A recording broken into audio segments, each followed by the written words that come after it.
ভাগে কোরবানি দেওয়া যাবে কিনা, এটা একটা গুরুত্বপূর্ণ প্রশ্ন আজকালকার যুগে।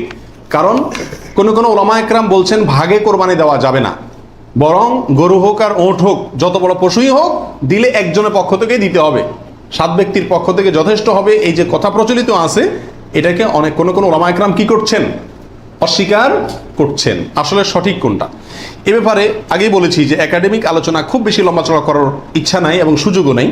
শুধু সংক্ষেপে এটুকু বলবো, সব যুগেই সবচাইতে বেশি সংখ্যক ওলামাদের মতে, বলা যায় প্রায় সবার মতে, সমস্ত ওলামা একরামের মতেই বলা যেতে পারে প্রায়, গরুর ক্ষেত্রে একটা গরু 7 জন ব্যক্তির পক্ষ থেকে কি হবে, কোরবানির জন্য যথেষ্ট হবে।